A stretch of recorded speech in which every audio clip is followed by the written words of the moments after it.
Got this off Amazon. This is the Ovaman K600 dash cam. Let's open it up and take a look.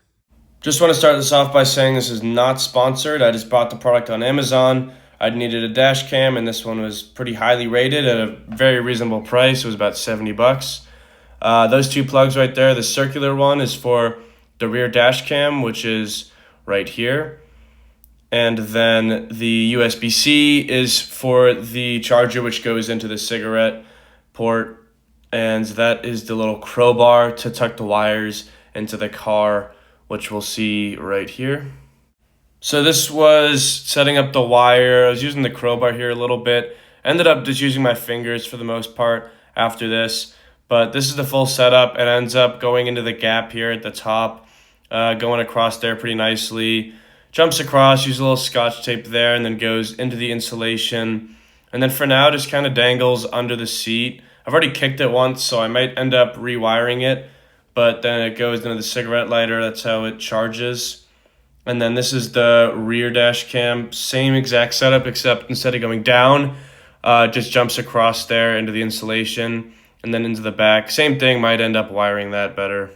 This was the original spot I put it. I ended up moving it to here. I can't even see it when I'm driving at all. It's way more out of the way, and it's very discreet. You can barely see it when looking at the windshield. So this is it behind the rearview mirror. I can't see it at all when I'm driving, so definitely not obstructing. I can move the camera out the way. You'll see the blinking light means it's recording. You can use this button to turn the screen on and off. You can use this right button to cycle through the views. That's the rear view. This is a split view, and this is the front view. One thing to note, not a big deal at all, but the wire coming in from the left, this is actually upside down. Doesn't matter because you can just download the video and flip it, but if you really want a split view or something like that, then just note that it will be upside down. This is the front facing view. Okay, the button on the left here, the arrow on the left will mute and unmute the mic, which can be nice. You'll see the Wi-Fi in the top right means your phone can connect. To get that, go into the menu, go to system settings, and then just go all the way to the bottom. There should be a Wi-Fi one. You just click that and click OK. It'll prompt you to change the Wi-Fi password, but no, it shows it on screen.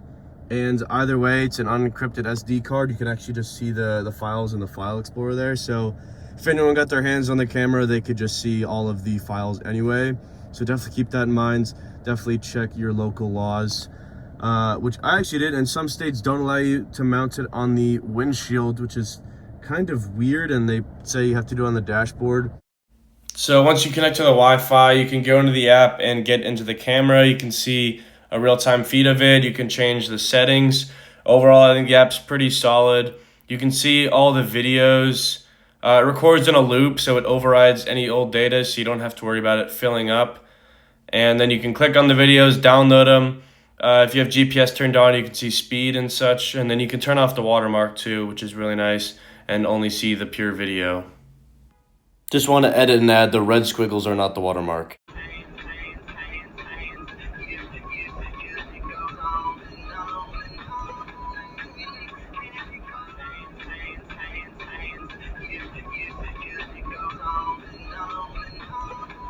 So the way the loop recording works is it comes with a default SD card. It's got maybe a couple hours worth of storage. And unless you lock a video or set it as like an emergency recording, it'll constantly record and overwrite the oldest data. So I could check right now and it's only gonna have the past 2 or 3 hours of footage.